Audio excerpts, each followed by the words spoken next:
it is 7:04. I think we'll get started while other people join. Good evening, all of you, to this 48th session of the weekly huddle. My name is Anup Agrawal. I'm an interventional cardiologist at Care Hospital, Hyderabad. I'm joined in the session by my host and colleague, Praneeth Palamuri. He's also a cardiologist at Care Banjara itself. Most of you already know the huddle format. I'll just quickly go over. The huddle is an unscripted audience level interaction where we address common clinical scenario, research findings, news, lifestyle, and others.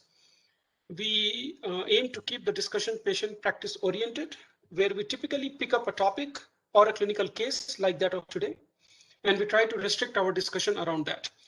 The basic premise of the huddle is to bring our casual hallway discussion to a more organized platform like this one and share our ideas so that we can understand why we make a decision whenever we are talking about patient care.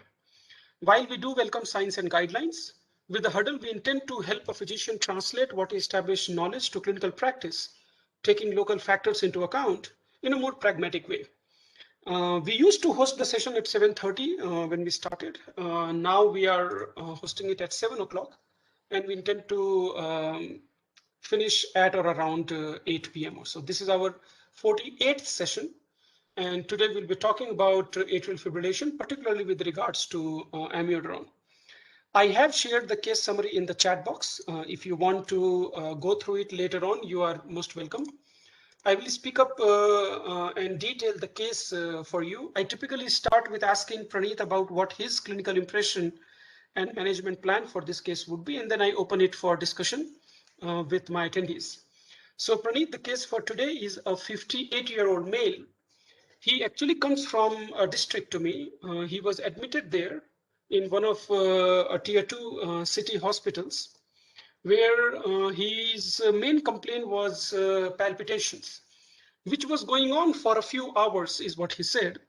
To be very precise, in the evening at around 6, 7 o'clock or so, when he was sitting having tea, he had these palpitations which did not resolve over the next 5, 6 hours.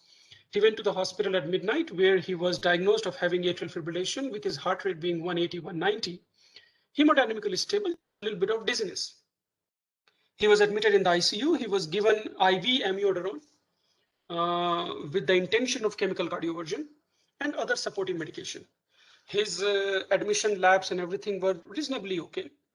He does not have diabetes. His TSH was all right. An echocardiogram was done, which showed LVH with a septal thickness of 13 millimeters and LA enlargement. It was about, I would say, 34 millimeters. Rest of the echocardiogram was okay. So he was on IV amiodarone for about 24 hours. And after he regained sinus rhythm, he was shifted to a room where he spent another about 48 hours, where he didn't have any more recurrence. All in all, he spent 2 nights, 3 days in the hospital, and he was discharged in a relatively stable condition. The only medical history in the past that he has is he was diagnosed hypertension around 15, 16 years ago. He says, I was in early 40s when I was diagnosed with hypertension. He takes 3 medications, and his blood pressure typically runs 140s over high 80s at home, and that's what he had pretty much been on.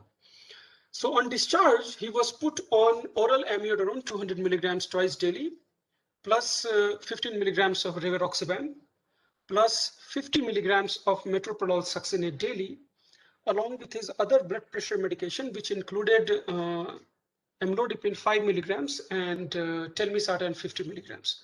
His thiazide diuretic was dropped with this admission. His electrolytes and everything were okay. So he got discharged a day before he came to see me. His main intention of coming and seeing was he never had this problem before, and he just wanted to make sure the treatment that he is getting is in the correct line, and if there is anything else he needs to do.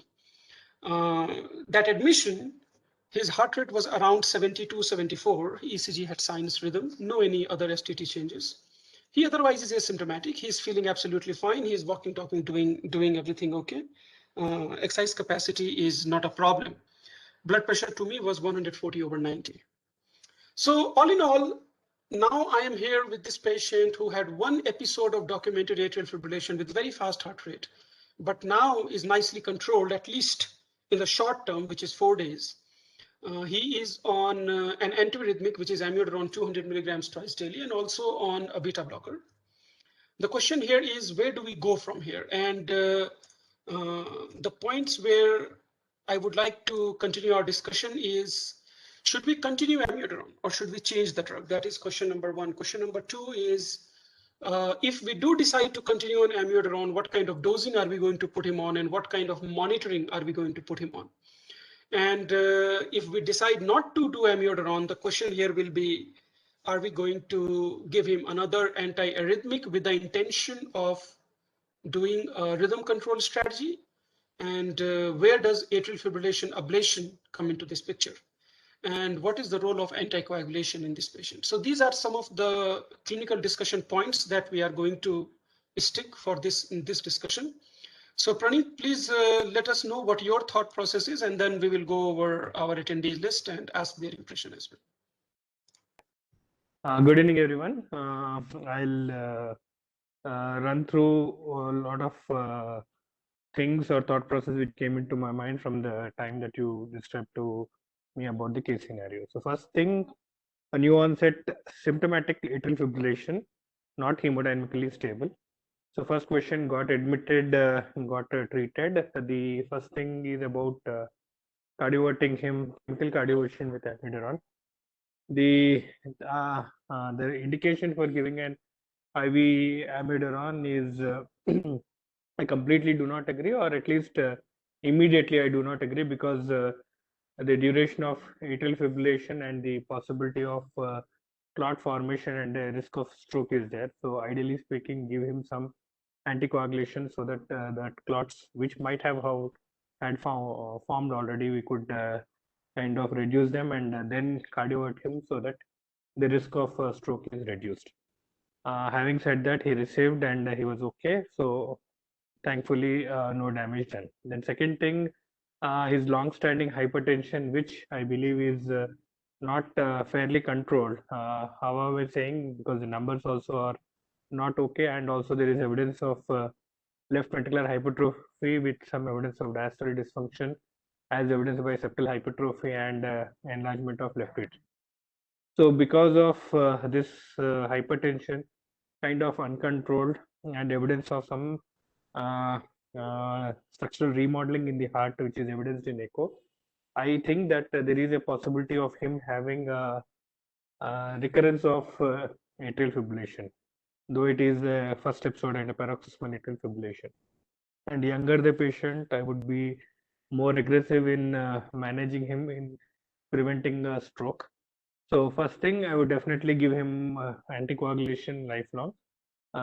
With the advent of newer oral anticoagulants, which are easy to use and have a relatively better safety profile, I would agree with the rivaroxaban which was started.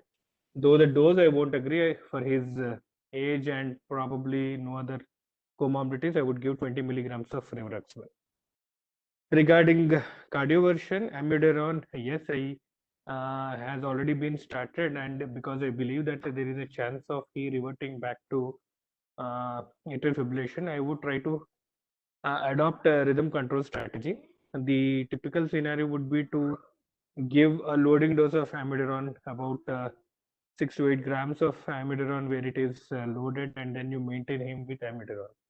I believe he received IV and some oral, maybe 200 BD what he is receiving. Probably I'll make it.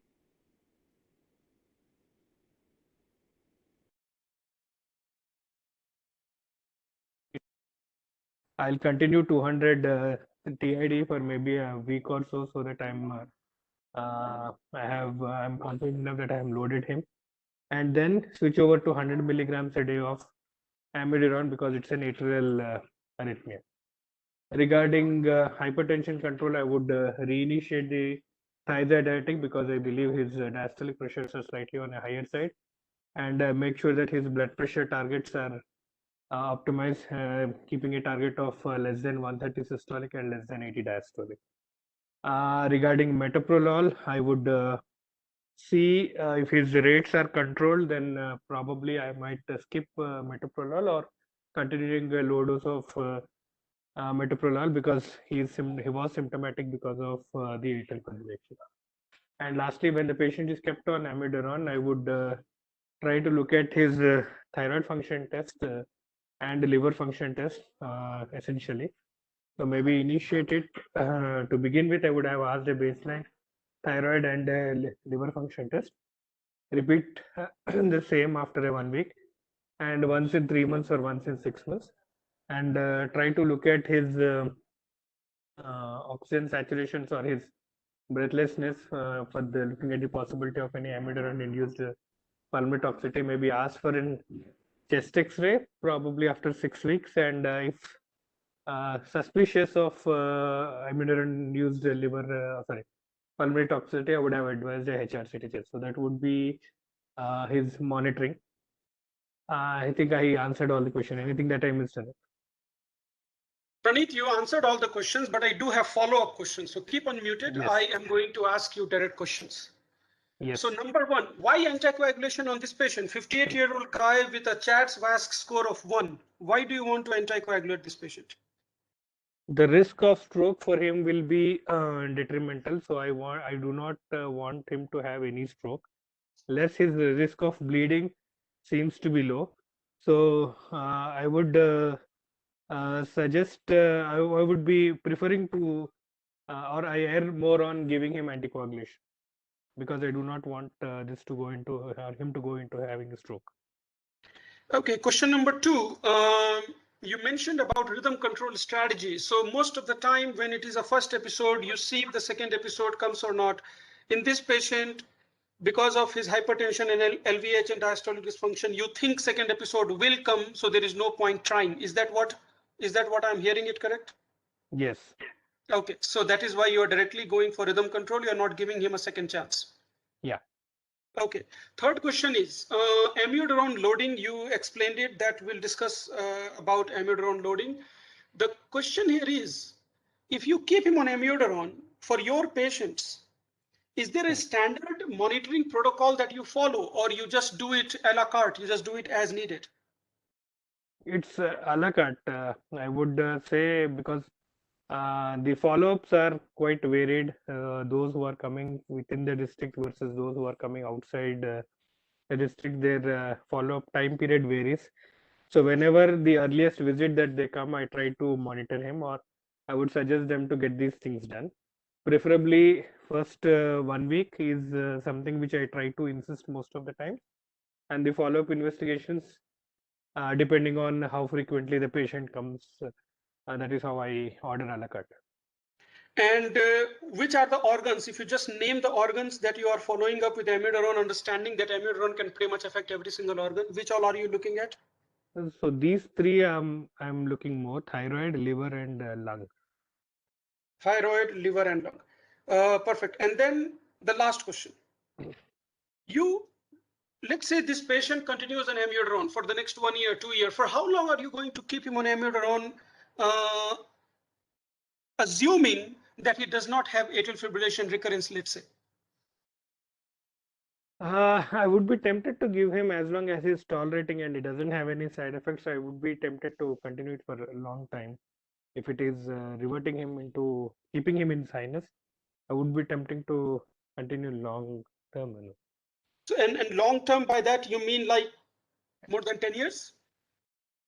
Yes, if he is under follow up with me for 10 years and unless I don't find any strong reason to stop it, I would be tempted to continue it. Perfect. Thank you, Praneeth. Let me move on to my attendees to get their insight. Dr. Srinivas is our cardiologist at CARE. Dr. Srinivas, I hope you got the case and you got my questions and you got what Praneeth had to suggest. If you could unmute yourself and give us your suggestion, how do you manage this case?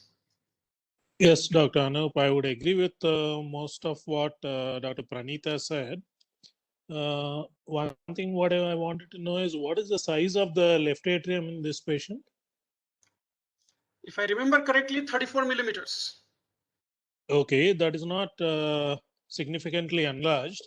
So the probability of him remaining in sinus is on a higher chance since it's not significantly enlarged. we can still try to manage without amiodarone, and then probably anticoagulation also, since the Chadwick score is only 1. Maybe we can just give him antiplatelet. Rest of the things I would monitor as advised by, as suggested by Dr. Pranit. But certainly, yes, amiodarone, I wouldn't want to give it on a long-term basis for this patient. When you say antiplatelet, what do you give to these guys? Clopidogrel, I think that should be enough. Since the Chadwick score is less and he's only 58 years, there's no need for long-term anticoagulation as well as a long-term amiodarone. And Dr. Srinivas, last question And to the LA you. size is also 3.5, yeah. Last question to you. Young guy, not much of comorbidity. Why not atrial fibrillation upfront, ablation upfront? No, it's not like ablation is without any side effects. If it is only something which is in a young guy who has no other risk factors, who has no renal failure, no LVH, no hypertension, no coronary disease, who is asymptomatic, why should we put him through a procedure like an ablation? It's not like ablation is without any adverse effects.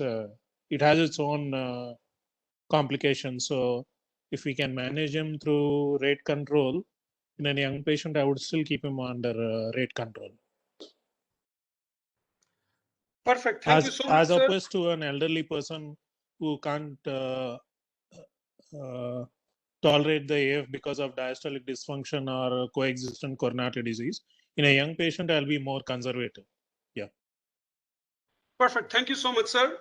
Before I move on, I'll just share 2-3 background information, and then I'll continue my discussion with other attendees.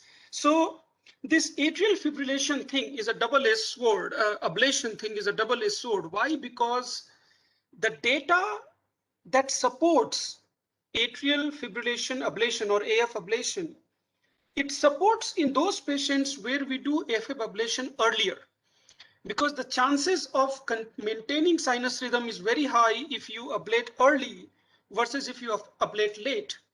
And I shared a few articles in the Huddle WhatsApp group where the data overwhelmingly supports that if you ablate these patients, they stay in sinus for a long period of time.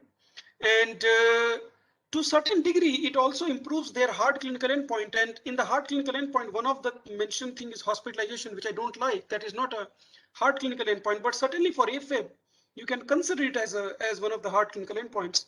But certainly mortality and CV death, they are to a certain degree reported to be better with ablation. Now, having said that, these are centers who do 40, 50, 100 ablations a year. So the reason why I said double-edged sword is because it is the young patient where the hesitancy of doing ablation comes, because these are the patients who many of the time are asymptomatic. Their recurrence rates are much lesser. They are reasonably well managed with medications. So it's kind of catch-22 that we want to reserve ablation for the later part of the disease, but then the data on ablation on the later part of disease is not that good, where the recurrence rates are not very good. The failure rates or the success rate, I would say, is of the 50-60%, as compared to if we do early, then the success rate reaches 80-85%. And these are all in high volume centers. So I think the science behind ablation is still not very clear. And that is probably the reason why we tend to hesitate to send these patients early on. It's similar to our chronic stable angina management patients, where these patients whom you see 80-90% stenosis, medical therapy versus angioplasty more or less offers the same benefit in terms of mortality, but we still many of the times end up offering upfront stenting as compared to medical therapy for similar reasons. So AFib science is not very clear, and I think that is where the discussion comes and personal preference comes in terms of when to offer ablation. So that was my main intention why I put ablation in the discussion sake, because it does require some thought process. Let me continue our discussion I'll pick up Dr. Praveen. Dr. Praveen, if you could unmute yourself. I believe you heard the discussion, you heard the question. If you could just get your thought process to us. Dr. Praveen. Good evening, sir. Coming to this case with regards to management of atrial fibrillation, as he is in the sinus rhythm, I would continue the usage of the amiodarone for the next at least in the next follow-up. And in the next follow-up, that is after around 6 weeks to 8 weeks, I would first initially see how is the thyroid status, the liver function test, and that of the chest X-ray. If the patient is having any abnormalities in those tests, I would suggest him to go for the ablation procedure. If the patient is not having any of the abnormalities, I would continue for long duration. Having said that, before continuing the patient for the long duration of amiodarone treatment, most of the time what will be happening is the LA size, whatever we are taking, rather than that of the LA size, it is better to consider the LA volume. Why? Because sometimes the LA size from the plaques can be underestimated. And the other thing I would see is what would be his BMI before considering for the long duration of amiodarone treatment, because the other factors can also lead to his atrial fibrillation. Say, for example, if the patient is having high BMI, the obstructive sleep apnea can also cause the AF. So that I would consider. Thank you so much, Dr. Praveen. I think few things you highlighted. One is LA size, where we typically look at the parasternal view and we measure it in either a 2D or a M mode. The correct way of reporting LA size is the LA volume or LA area, and that certainly should be accounted for. So LA volume in the left and LA area in the right, that is the standard modality of reporting, or the ASC recommendation of reporting atrial volumes and area. So I think that is important to note. And second is about, you said when they get amiotoxicity or amio problem, then you will offer ablation. One more thing that I wanted to highlight in this discussion is that our comfort level to choose any other antiarrhythmic. So it's not that if amio fails, then the second option is ablation only. And I think that our comfort level also needs to increase to talk about other antiarrhythmic therapy in a pure atrial fibrillation case. So anyway, thank you for those points. I'm going to keep going on with my discussion. Dr. Sandeep, if you can hear me, I hope you got the clinical case. Dr. Nara Sandeep, if you could unmute yourself and share your thoughts about this particular case. Yes, sir. My only concern is regarding the classical teaching about the Chadwa score, sir. So is anticoagulation really necessary in this patient is a concern, sir. So, and I've always been doubtful regarding this point, whether even if antiplatelet, if we choose, is it really necessary or can we leave it? Generally, we don't do it, sir, but that is my only concern. Does it happen in any case? And rest of the things, I think already have been completely discussed already, sir. Anything different in terms of management that you would have done, Dr. Sandeep? I would have gone for anticoagulation, sir. You would not go for anticoagulation? Yes. Okay, all right, okay. So, you know, truly speaking, I have to give benefit of doubt to the hospital who started it. I believe, and I can't read their mind, but I believe the reason why they put him on anticoagulation is because of this whole premise that when you cardiovert a person, be it chemical or electrical, you put them on at least a month worth of anticoagulation. So maybe even they had this thought process that they will do a short-term 1 month anticoagulation followed by just a single dose aspirin or nothing at all. That is my impression what they would have done. Again, I'm just giving them a benefit of doubt. I can't read their mind. Okay, I'm gonna keep going on with the discussion. If I pronounce your name correct, Dr. Sambasiv Rao, I hope you got the clinical case and the discussion. If you could please unmute yourself and share your thoughts. Yeah, yes, sir. Actually, the major things has already been discussed. The amidron, the issues of the amidron, what we discussed is how long we have to keep on amidron if the patient is on paroxysmal AF. That is the main thing that we will face so much of doubts in our real clinical practice. Yeah, actually, the patient is reverted to the normal sinus rhythm. It's better to keep him in a normal sinus rhythm as long as possible. So, if the patient is converted from AF to sinus rhythm, I would like to go for rhythm control. If the patient is not having much of dilated LA, and if it is easily controlled with a single dose of amidron or with a single cardioversion, I will try to keep rhythm control only, because with the 3.4 we are not evident of any remodeling of those things in there. And meanwhile, the amidron, if we keep the amidron, how long it will we have to keep it? That's the one concern.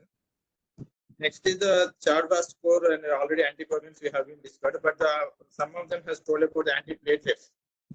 So if really there is a role of antiplatelets in AF, I don't think any antiplatelets will help in AF to prevent the stroke. Is it right, sir? Yes, the role of antiplatelet and stroke is not very clear, but there is a school of thought where people suggest giving single dose aspirin for Chatsworth score of 1, and it is not data based, it is consensus based. So I think you can go either ways. For a score of 1, you can go either ways. Okay.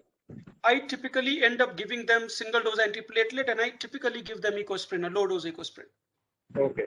And next thing is, if the patient is having a paroxysmal, if there is no LA dilatation and there is no evident cause of AF, we think it is in a low AF, and it is better to go, as you told, to early ablation strategies. And until that, we keep on amidron. After that, we can withdraw the amidron by seeing a Holter monitoring for a few days of 72 hours or symptom analysis. We can withdraw. That is my thought process.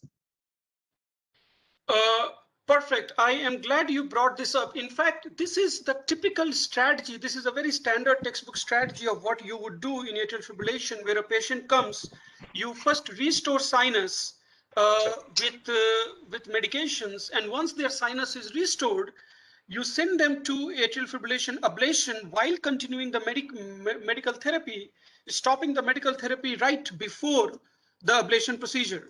And once the ablation is done, you hope that you don't need to start the medical therapy again. Because remember, while the ablation has got a short-term complication, a lifelong medical therapy has got its own lifelong accumulative complications. So it's not that ablation is a problematic procedure and the drugs are completely safe. So I like your idea. I think that this is a very standard way of doing. The question of how long to continue antiarrhythmics, you answered that question, that you continue the antiarrhythmic till the patient goes for ablation, if that is the plan. And once the ablation is done, once you are sure that it's working fine, at that time you withdraw therapy. So that part is well taken. I think we did discuss about aspirin. So again, 2 minutes more, why I think this case deserves a different kind of approach when we talk about it is, let's say a 58-year-old guy comes to you with atrial fibrillation, first episode. You have got few options here. You have got, first, you do cardioversion and all those kind of things. We're talking about long-term management. One option is what is happening in this patient. You have a old school amiodarone going on, keep them in sinus, everybody's happy. The problem is amiodarone is not a good drug. The other is you put them on a long-term non-amiodarone antiarrhythmic therapy. And we have a bunch of non-amiodarone antiarrhythmic therapy, and this patient, nothing is contraindicated. This patient can pretty much get any antiarrhythmic that you want. So the other option is rhythm control with an antiarrhythmic therapy, which is not an amiodarone, so that you don't have a long-term complications of amiodarone. That is second approach. Third approach is, because it's a single episode, you put him on AV nodal blocking agents, and you give him a as needed antiarrhythmic agent, what we call it as pill in the pocket, where you give them a typical class 1A drug, which the person puts in the pocket, and or a 1C drug, sorry, and whenever they get atrial fibrillation, they swallow 2 tablets, and that typically causes a cardioversion at home itself. And with the whole NOAC thing, they swallow 1 NOAC tablet as well. So that is the whole concept of pill in the pocket, where you try to maintain sinus by giving them as needed antiarrhythmic. And then the fourth one is upfront ablation that we talked about. So while this patient is on amiodarone, we do need to consider, is this patient a good candidate for one of the other approaches that I mentioned, and how comfortable we are choosing one of those other approaches rather than going old school going old school amiodarone. Because I do share your concern. Amiodarone for long period of time in a young person is not necessarily a good idea. Okay, so I'm going to continue my discussion. Let me bring Dr. Shankar in there. Dr. Shankar is a senior physician. We'll get a physician viewpoint on this case. Sir, how do you see this patient, and what would you do differently? Good evening to all. Here, the index case is a long-standing hypertension with substantial left ventricular hypertrophy is also there. So the LA volume or the area, I'm not sure because only LA enlargement is given. So here the long-standing hypertension with substantial left ventricular hypertrophy, and first detected atrial fibrillation at the paroxysmal and symptomatic too. So here, with the intention of cardioversion, preferably pharmacological cardioversion, amiodarone has been given and it has been converted to normal sinus rhythm. So to maintain the sinus rhythm, there are guidelines are there also there. If the patient has got left ventricular hypertrophy, substantial left ventricular hypertrophy, he has got no, see, we cannot say that he has got no structural heart disease. Many options are there like flecainide, propafenone, dronedarone, dofetilide, so many are there. But here, if you go through the guidelines, see, if the patient has got a structural heart disease with left ventricular hypertrophy, only one drug is there, that is amiodarone. And the second choice is only ablation. So amiodarone has been given here, so it has converted to normal sinus rhythm. As long as possible, the lowest possible minimal dose to maintain the sinus rhythm will continue. But when the patient is on long-term amiodarone, because amiodarone has got so many deleterious effects, organ toxicity is there. So, so we have to keep watching those toxicities, like pulmonary, gastrointestinal tract, thyroid, skin, central nervous system, ocular toxicity. So if the patient has got any cough or dyspnea, or ataxia or paresthesia, or blue discoloration of the skin, patient, so we do some, whether patient develops hypothyroidism or hyperthyroidism also will be seen with the amiodarone.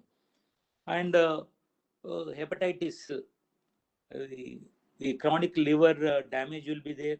Patient may go into cirrhosis of liver also.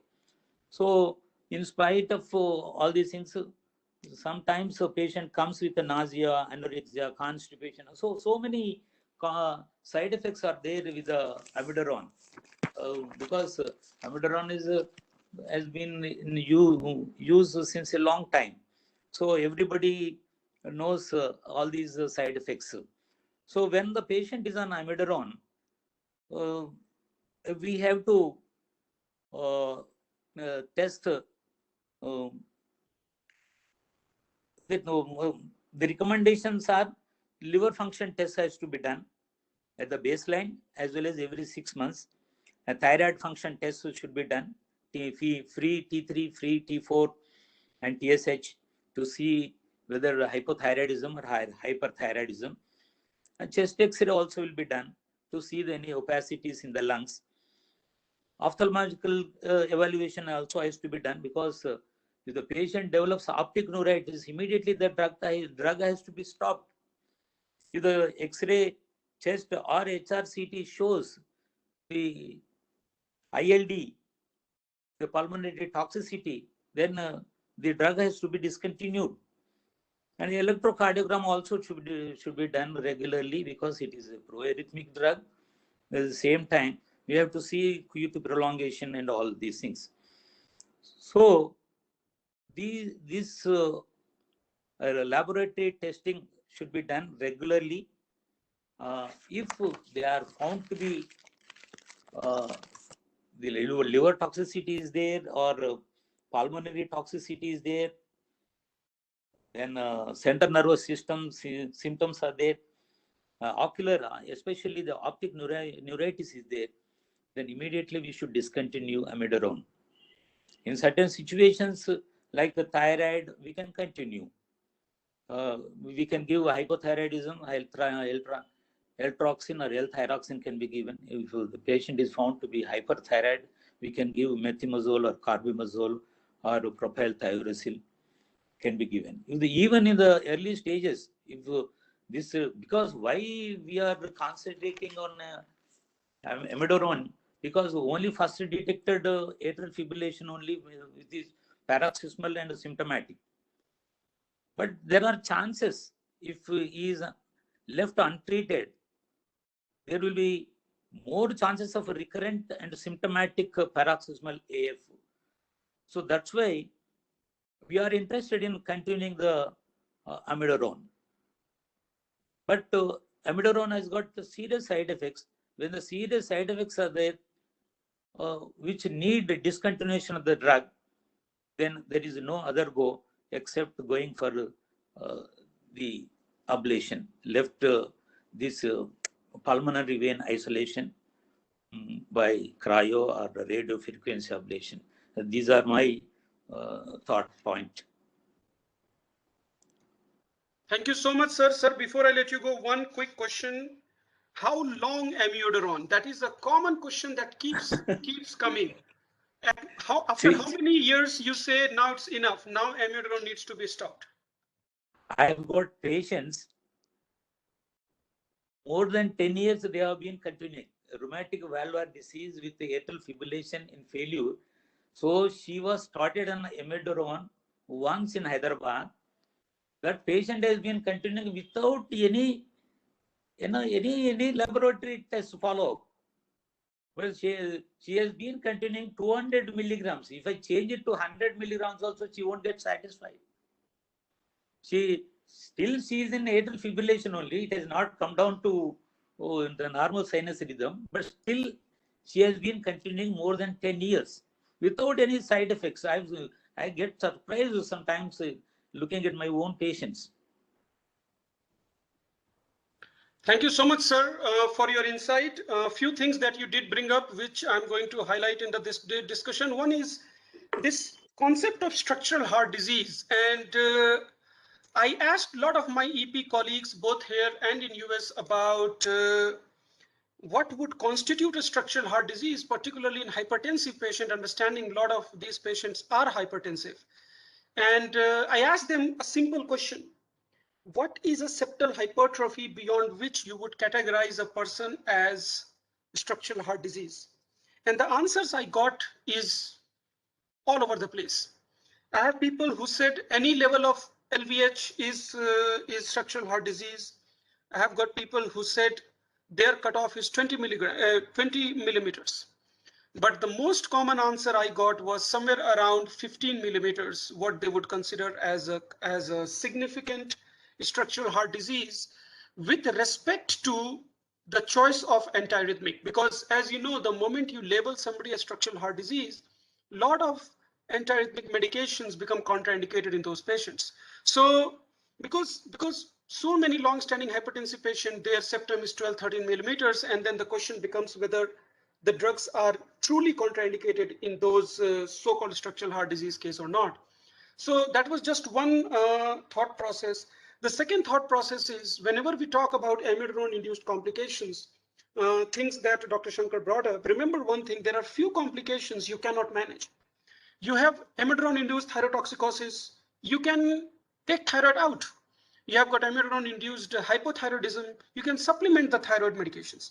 But whether you can manage an amiodarone-induced pulmonary fibrosis, now that's a difficult thing. Once a fibrosis sets in, it is not going to go away. It's an irreversible damage. So many of the times, we may not even get a chance to wait till the first problem occurs, because the first problem of amiodarone could very well be an irreversible problem. Something that we have to address aggressively as compared to waiting for the fibrosis to occur. Talking about amiodarone and thyroid, we have Vrinda here. Vrinda is an endocrinologist. Vrinda, if you can hear me, can you unmute yourself and share your thoughts about amiodarone and thyroid, and particularly amiodarone-induced thyroiditis, because that I think is more troublesome than the hypothyroid. Vrinda, if you can hear me, can you unmute yourself? Okay, there is some problem in her channel. We're gonna continue our discussion. We have Dr. Chandramukhi here. She's a cardiologist at Care Banjara. Dr. Chandramukhi, I hope you got, I saw you join a few minutes late, but I hope you got the clinical case and the discussion that we are having. If you could please unmute yourself and share your thoughts about this case and how do you manage?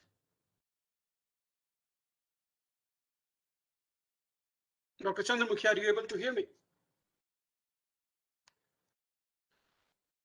Okay, that is also a problem. The floor is open. Anybody has got any thoughts about this case before I go to Dr. Somaraju for his comments? Anybody has got any questions? Anything to add? Anything differently they would have done with this case? So I'll tell you my thought process, what I would have done with this case. And if any one of you have got any thing to add, please raise your hand and I'll make sure your thoughts are heard. Please raise your hand, or you can just unmute yourself. So what? Sir? Yeah, Dr. Ataullah, yeah, please go ahead.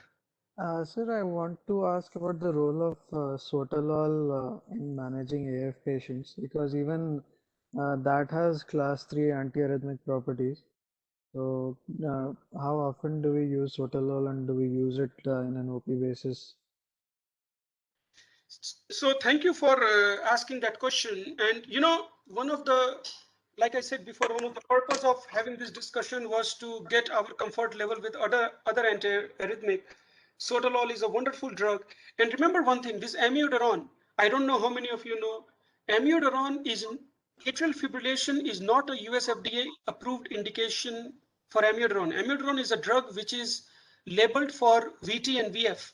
It is not labeled for atrial fibrillation. We use it for atrial fibrillation off label. It works very well, but it is labeled for VT-VF only because of amiodarone induced complications that the society says, or US FDA thinks that it should only be used for VT or VF. So coming back to sotalol, sotalol is a wonderful drug. And as you know, it's a beta blocker with antiarrhythmic properties. So it has got class 2, class 3 effects. Very good drug. It can be used for atrial fibrillation without structural heart disease. So if the patient has got structural heart disease, it's a problem. Sotalol is a very good drug in patients with atrial fibrillation and coronary artery disease, where you want to use a beta blocker anyway. So in those cases, sotalol is a good drug.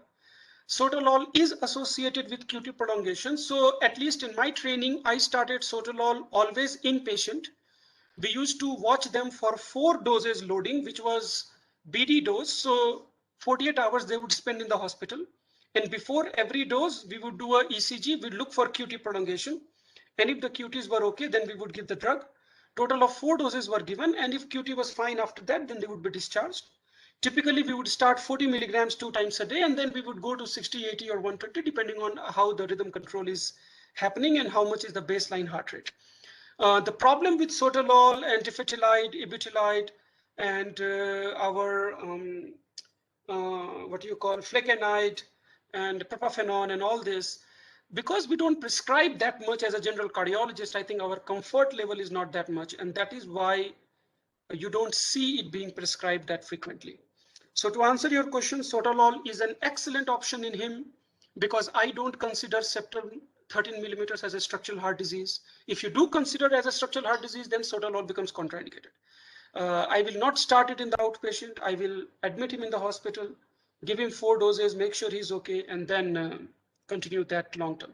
The good thing is sotalol is very, very nicely tolerated in the long term. So it's a very good long-term medication, unlike amiodarone, which may not have a lot of short-term effect, but it has got significant long-term effect. So that is answer to your question. If any more questions, anybody, before I move to Dr. Somaraju for his opinion? So what? Yeah, anyone? Dr. Malindra Swami. Yeah, Dr. Malindra Swami, please go ahead.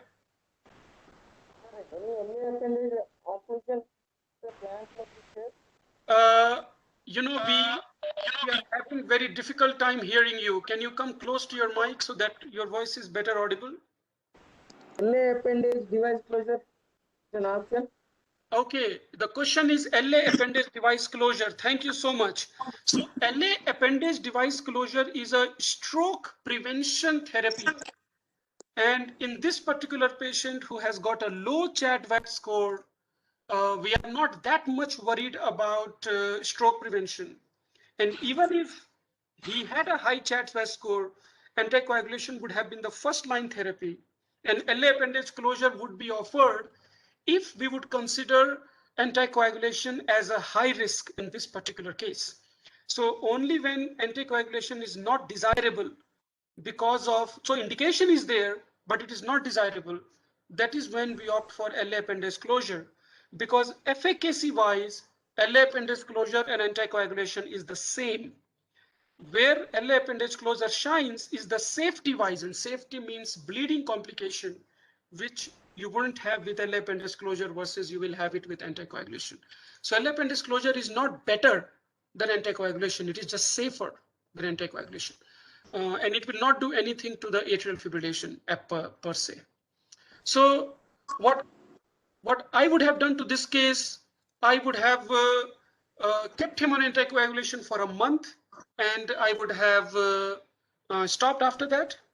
I would have stopped his amiodarone. I would have given him a pill in the pocket, flecainide. But flecainide has a contraindication of coronary artery disease, and at age 58 with hypertension, he can very well have coronary artery disease. So I would screen him for coronary artery disease either in the form of a stress test or a CT angio. And if he did not have any significant coronary artery disease, I would tell him to buy some 150 milligram flecainide tablets, keep 2 of them in the pocket, and every time when he had palpitation, he can just pop in 2 tablets, that is 300 milligrams of flecainide one time, and take a rest for some time, because it's an oral tablet, so it takes about 4 to 8 hours to show its effect. And along with flecainide, I would ask him to also pop in a 20 milligrams of rivaroxaban tablet. If these paroxysms happen very frequently means once a week, then I would put him on long-term flecainide, and there I would put him on 100 milligrams twice daily or 150 milligrams twice daily or something like that. Then I would put him on a maintenance flecainide if he does not have coronary artery disease. If he does have coronary artery disease, then I would put him on sotalol and keep him on sotalol for long-term management. That is what I would have done. And I wouldn't put him on long-term anticoagulation except 1 month. I would give him a low-dose aspirin that I will continue for up till age 65. After that, I will put him on oral anticoagulant. I wouldn't send him for ablation because I have my own apprehension about ablation as a strategy in India, where I don't think our centers are high volume centers, and it will be unfair to expect the same level of outcome that I typically see in the research paper published in US or Europe. So I wouldn't consider ablation as the first line therapy. Also, I think it's a very good therapy, provided we can offer it with a high efficacy and a low complication rate. So that is what I would have done to this case. And before anybody else has got any question, may I ask Dr. Somaraju for his opinion about this case? And then if we have few minutes left, then we will continue our discussion. Dr. Somaraju, sir, your thoughts on this case, please. Good evening to all of you. Anup, thank you very much for asking me. And I agree with Anup point of view of managing this patient. I would not be willing to continue this patient forever on amiodarone, and for a variety of reasons, some of you already pointed out. And even when you give, it's not 100% effective to maintain sinus rhythm. And I will also want to know, apart from the policy of pill in the pocket and anticoagulation, Anup said, most of it I agree, but some I have difference. I would look at, say he's too young to have atrial fibrillation with hypertension for the present day situation. And I would look at some reasons why he had atrial fibrillation, why his blood pressures are not controlled. And I would seriously investigate him to rule out obstructive sleep apnea. And then control his blood pressure very effectively. I will not want to continue amiodarone on him. Even if we have atrial fibrillation, I will depend upon calcium blockers, beta blockers, combinations, and so that even when you had atrial fibrillation, you would have lesser ventricular rate. And meanwhile, I'll rule out possibilities of controlling the blood pressure very well. His left atrial size is hardly large, and I have a feeling he will do well with ruling out sleep apnea and taking care of it. I didn't ask the patient's weight; it was not mentioned, and I'll pill in the pocket. I don't believe in it, and atrial fibrillation is not always symptomatic, particularly when the ventricular rates are controlled. So pill in the pocket, the concept, sorry to be saying this, it's not like Viagra. Atrial fibrillation is a different ball game. Thank you. Thank you so much, sir. If anybody has got any questions, comments, or thought process, please unmute yourself. Dr. Srinivas, please go ahead. Yeah, Dr. Anup, talking about stopping anticoagulation after a month, how comfortable are we in stopping anticoagulation? Because already patient is on a beta blocker. The symptoms of a patient depend on the rate control. There are certain times wherein the patient is still in AF, but because he's on a rate control medication, he's not symptomatic. So how sure are we that he's not still in AF? And then how do you decide on stopping anticoagulation after a month?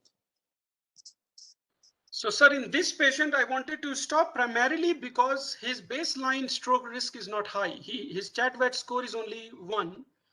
And in any case, he does not, at least if you go by the guidelines and the textbook, because we have to practice personalized medicine. We can't just practice what is written and all this. But if you go by the guidelines will suggest that this patient should not be on anticoagulation.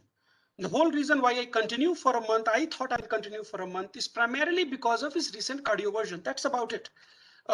If we wouldn't have cardioverted him, I would not have put him on anticoagulation for the sheer, like if let's say he was in permanent AF, let's say if a 58-year-old guy with hypertension was on permanent AF, still he would not fit criteria for long-term anticoagulation going by the textbook. Now, at a personal patient, when you look at him with hypertension and all this, you think that this particular patient will be benefiting by anticoagulation. That's okay. That is why we are discussing. Because we want to practice what we will do in this patient, not what guidelines would suggest. But I'm telling you what guidelines would suggest, and I'm telling you what I would have done in this particular case. Again, even continuing anticoagulation may not be a wrong idea in this patient. Absolutely not. That is my thought process into it. Praneeth, your hand is up. Yeah, any role of Holter follow-up about their persistence or recurrence of atrial fibrillation, where we are comfortable in making our decision making or modifying our treatment strategy? So I'm glad you brought this question up. In fact, you know, there is this whole, when like in our US teaching, we are taught to be a clinical electrophysiologist, not a procedural electrophysiologist. So we are supposed to know things which otherwise electrophysiologist would do clinically as well. So, you know, this whole concept of AF begets AF, where the idea is the longer you stay in atrial fibrillation, you get into something called atrial myopathy, where the chances of you getting atrial fibrillation and again increases. So that is the whole idea of keeping patients AF free for as long as possible. That can be achieved either by symptoms or by your Holter. Now, once you start therapy like beta blocker, what Dr. Srinivas and what Dr. Somaraju sir said, that once you put them on therapy, they may not feel symptomatic what they were feeling before, even when atrial fibrillation is going on. So if you are going for a rhythm control strategy, and if you are not sure whether you are actually controlling the rhythm or not, then doing a Holter to document that your rhythm control strategy is working is an excellent idea. Because the rationale behind it is that you want to keep the patient the least possible time in atrial fibrillation as possible so that they don't develop atrial myopathy. That is the overall thought process of why EP proceduralist, they advocate doing ablation early on as compared to doing it later on. So if, let us say, I were to continue antiarrhythmic on this patient, then at some point I will do a Holter monitoring. The other reason why I also do Holter monitoring is to scale back the drug dosing, like for amiodarone. What I have been taught and what at least few societies would mention, there is no consensus, but I'll tell you what consensus was there in my teaching and what consensus was there in certain guidelines. Our Veteran Affairs US guideline had this consensus, so I'm just sharing this with you. They said that if you are continuing long-term amiodarone of 200 milligrams daily in a patient, 200 or more, in those patients, you need to do annual chest X-ray, annual TSH, and 6 monthly LFTs in all of them to make sure they don't develop toxicity. On the other hand, if you are giving amiodarone, which is less than 200 milligrams daily, and they did a cutoff at 200, you can think of that as an arbitrary cutoff. I agree with that. Less than 200 milligrams daily, if you continue them long term, you don't have to do this monitoring, because the incidence of these complications to occur even in 10-year or 15-year of amiodarone with 100 milligrams a day or 150 milligrams a day is much lesser. The reason why I bring this up is because if, let us say, I have a patient who is maintaining sinus at 200 or 300 milligrams of amiodarone daily, and I do want to cut back on the dose, I will do a Holter on him or her, make sure they Dr. remain. Anup, Yes, sir. sorry for interruption. Yes, sir. Even at lower doses, Hmm. the tendency for amiodarone is to be cumulative in the Yes, sir. tissue, Yes, and sir. it doesn't go away. And some of the serious side effects, including pulmonary, can occur even with smaller doses. If it's long term, Right. short term, no. Right. So long term, even the structural heart disease, Dr. Shankar mentioned, it is wrong to give, to maintain heart rates, control of heart rate, should not use amiodarone long term. You should use other alternative drugs. Thank you. Right, absolutely. And I think this is where I started this by saying that, there is no consensus regarding it. So that is why I just shared what Veteran Affairs was doing, what few other consensus were doing, what I was doing. And again, there is no set guidelines for it. So if I have a patient who is on a slightly higher dose of antiarrhythmic, particularly amiodarone, I would do a Holter on that patient, document that I am getting good sinus control, and then I will back off on the dose so that I limit their long-term complication. And after 3 months or 6 months, do another Holter to make sure I did not precipitate arrhythmia back again. So these are some of the clinical tools that I use to adjust my antiarrhythmic dose in this particular patient. So that will be the utility of Holter. I believe, Praneeth, I answered your question about that.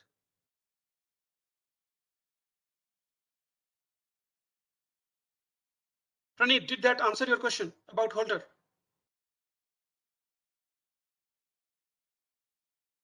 I'm not sure if Praneeth is able to hear me or not. Yeah, I was interrupted by these calls. Anup. Yeah, that answers the question. Yeah. Sure. Okay, Praveen, you have something to ask. Your hand is up. Sir, I want to know regarding this, what you call pill in the pocket approach, sir. I have never used the flecainide and propafenone. They are available in India, sir. So flecainide is routinely available. Propafenone is not routinely available. And I typically am comfortable with flecainide because that is what I used to use in my training program. And I am comfortable in younger population. Any person who has got lot of comorbidities, it is not worth it because it can precipitate MI. So you have to exclude coronary artery disease in this patient if you are dealing with patients who are like, 50, 55, 60, that kind of stuff. So probably if we consider the patient to stop amiodarone and thinking of to start flecainide and propafenone, we have to first initially rule out CAD. I would do that. Like, so let's say there is a 40-year-old guy with no risk factor. I wouldn't rule out CAD that. But if it's a 45-year-old with family history and smoker, yes, I will rule out CAD before I put them on flecainide. Sir, I think this is out of the box question, but every time I have a doubt. The flecainide and propafenone should not be used in a patient who is having structural heart disease. What about this patient? This patient now LVH should be considered as structural heart disease? Yes, so that truly speaking, I have researched this a lot and I did not find a consensus answer into it. Should LVH be considered a structural heart disease? And I have got varied opinion. I personally consider 15 millimeters as the cutoff because that is the most common answer I got from my contemporaries. But I will share with you on WhatsApp. There is one document which considers even 20 millimeters. And then there are few experts who would say any degree of LVH is structural heart disease. Dr. Somaraju, sir. Dr. Anup, Yes, sir. issue of onset of palpitation and then taking a pill, taking it for granted that every arrhythmia, particularly atrial fibrillation you're talking about, always produces palpitation so that patient recognizes, etc. That is taking a lot of things for granted. Number one. Number two, many patients who have stroke, the history of atrial fibrillation, at the time they had stroke, they were in sinus rhythm. Be aware of it. Right, absolutely, sir. And I think this is where this is not the pill in the pocket concept is not a holy grail. That is why I think we have to select our patients appropriately. And again, not science-based, but we end up prescribing them one rivaroxaban every time when they take flecainide for the same reason. Again, not science-based, not evidence-based. This is what we used to practice. And remember, during my training, rivaroxaban came exactly at that time. So it wasn't even like a 15, 20-year-old therapy model that we were practicing. It was kind of, homemade strategy at the time. So it's a band-aid approach. But for person who is young, 58 wouldn't be considered that young, but person who is young, like 40, 45, if they have atrial fibrillation, with the most common cause being either hypertension or sleep apnea or whatnot. By the way, sir, for this patient, I did order a sleep study. I haven't got the report back yet, but sleep apnea is very important.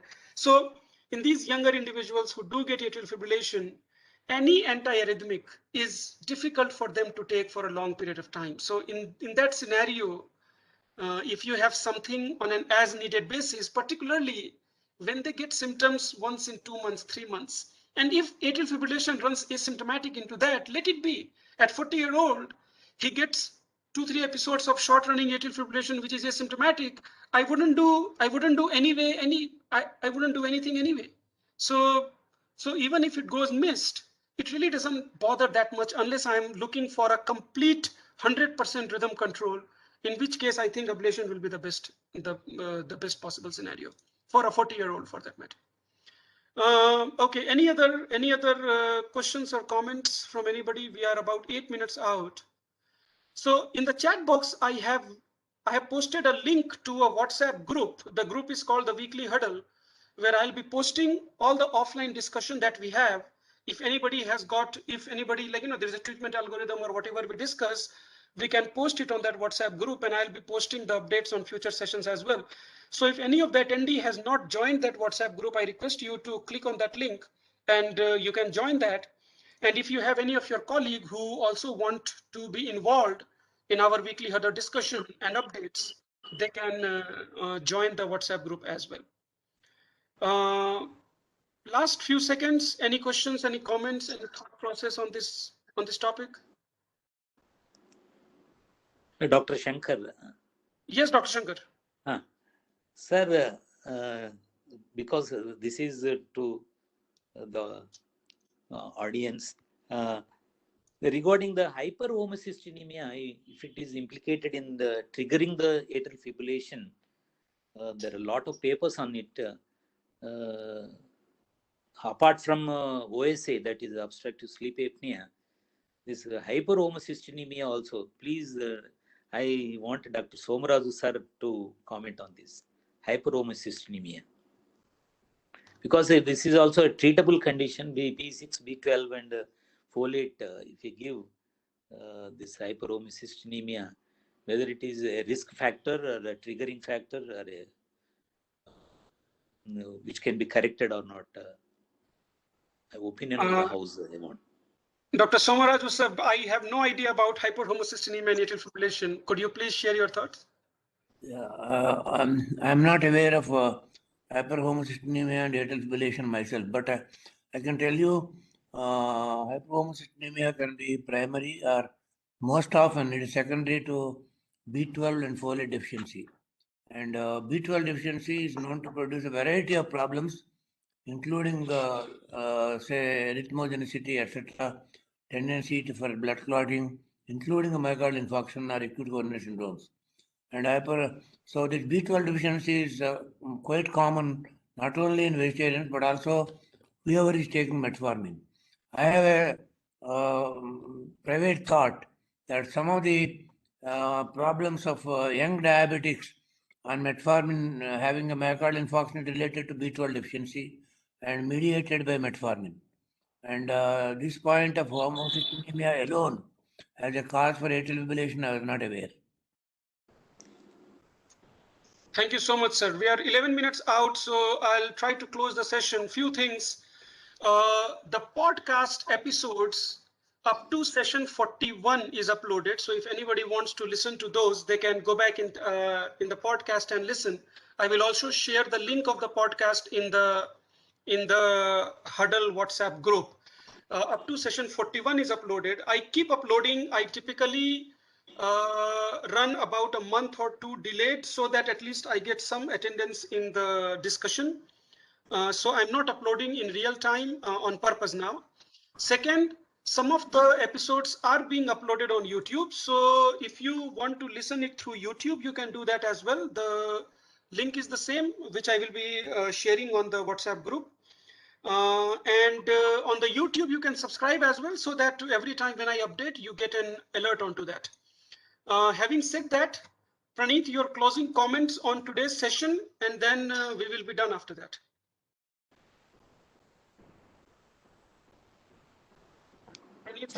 Most common arrhythmia, and it's quite easy to treat and quite complicated as well sometimes, and it's not all or none phenomenon.